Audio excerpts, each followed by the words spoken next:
Twice baked potatoes are always a hit. When you put them into a casserole, they're even better. This is great for a holiday gathering. It feeds a crowd. It has all the goodness of bacon, of sour cream, onion, cheese. You're gonna be happy this holiday season. I think you should make these. When it comes to special occasions, when it comes to the holidays, or it just comes to a Sunday meal, a potato casserole is always something that it's a crowd pleaser. We loved it growing up, and around Christmas we always had some version of a potato casserole. This one is a twice baked potato casserole. Instead of scooping out the potatoes, making a filling, putting it back in potatoes, we're scooping it out, but we're just gonna mix it all together, put it in a casserole dish. So much easier to feed a crowd, so much more, to me, fun to put together, a little bit easier to put together too, it's just better. So what I have here are my potatoes. They're just baking russet potatoes, cleaned, washed, put on a baking tray with parchment. I do prick them. You know, some people do, some people don't.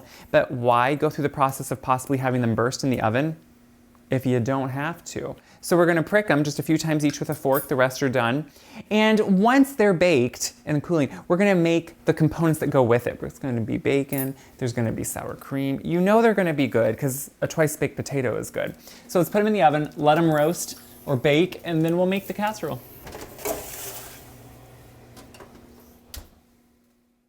The potatoes were finished. I have some bacon cooking. We'll talk about that in a little bit. So the potatoes I just cut in half, let them cool slightly from the oven, and then I just scoop them out right here into this bowl. So this is where usually you would create more of a boat in each potato, and that would, you know, be something that would keep them rigid, and then you'd stuff them back in. That's not what we're doing. We are just scooping them out. And what I like is when you bake a potato, it's a little fluffier in the sense that it's drier. It doesn't have near as much water content in it. So it's just a little bit drier. So to this, we're gonna add some butter. Guys, you know, yeah, and it's gonna be good.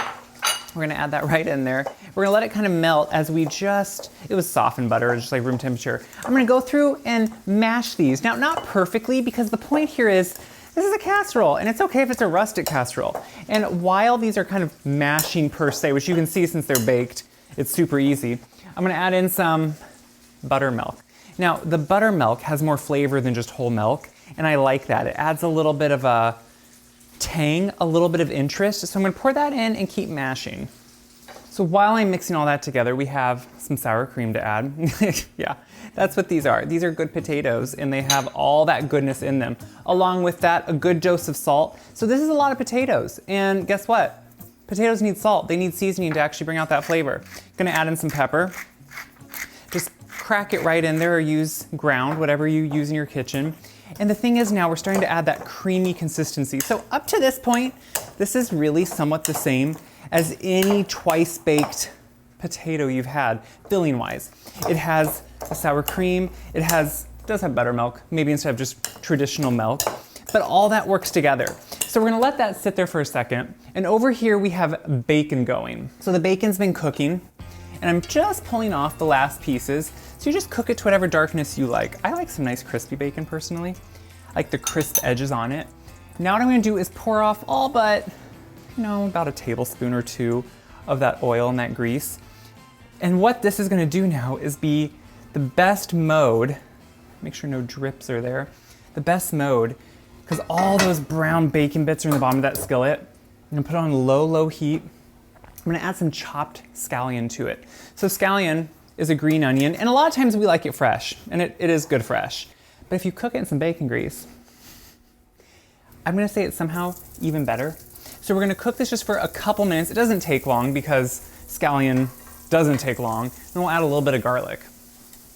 The green onion cooks just for a couple minutes. Now I'm gonna add in the garlic, just enough to take off that raw garlic flavor. That's really the point here, is we just wanna take off that flavor. It doesn't take long at all, a couple seconds, and that's gonna just bring in such a much better, you know, less raw flavor, in the sense that raw garlic can be astringent. It can be too much in your face, front of the flavor.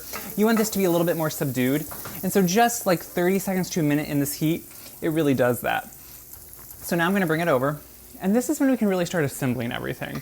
So what we have here are our mashed potatoes, you can almost call them. But what I love about them is they're rustic. I think anything should be able to be rustic. That means they're not maybe fully smooth, but I don't want to overmix them. I like that rusticness. I like the texture they can have. So we're adding in any of that residual grease that I left in there. Remember, we poured out the majority of it. not so we feel too bad. We did pour out the most of it. Now I had also chopped up some of the green tops of those green onion. Those I don't like to cook, I like the freshness of them. I'm gonna add those in too. They add just a nice kind of flavor. I'm gonna add in some shredded cheese, not quite all of it. I'm gonna leave just a little bit for the top, but some of it's gonna be mixed in.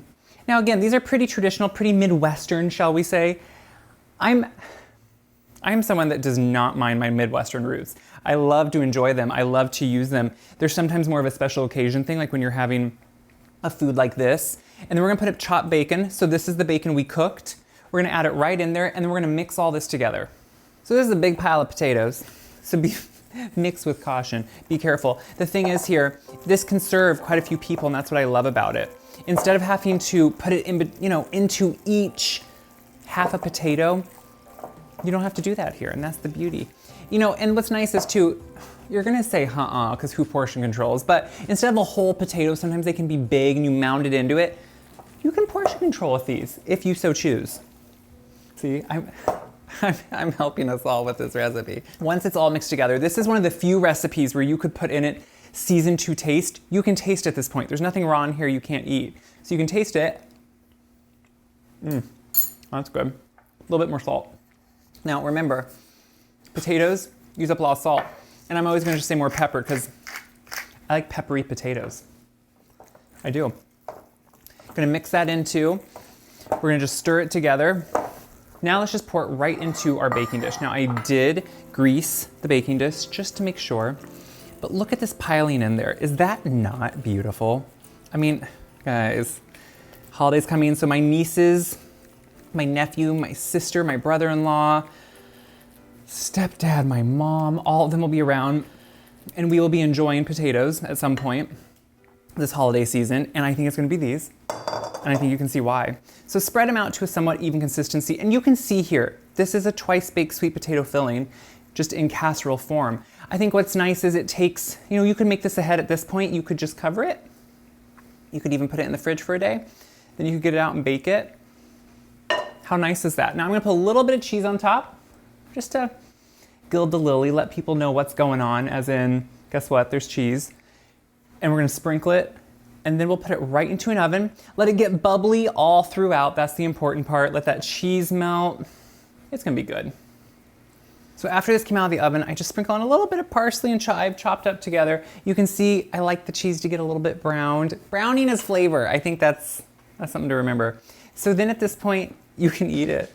Now, it's a beautiful, pretty much, look at that, mashed potato casserole. There's cheese throughout it. Oh, you smell like the sour cream onion vibe going on. It's a vibe, that's what it is. Look how delicious that is. You have those green onions that were cooked in that bacon grease. Let alone the bacon. Need I forget. Honestly, this is better than a twice baked potato. One, it's a little bit less work. About the same, but a little bit less. It has more flavor. I mean, that could be just because I think it's really good and really delicious, but you know what I mean. This is such a great way to have a potato for a crowd, to have a beautiful big presentation for family that's coming over for the holidays, for a Sunday noon meal, Sunday night meal, whatever you have a big meal that you wanna make a big impact, but also just have something that's nostalgic, delicious, somewhat comforting, and updated. That's everything in one, that's what this is. So what do I hope you do with it? I hope you enjoy it. I hope you make it. I hope you're inspired to try something for the holidays and enjoy some good food. That's the point. So bring people together. Check my website, wiseguy.com, for this recipe, all my other recipes. Share them around, use them. That's the point of food, is to enjoy it and share it. Merry Christmas.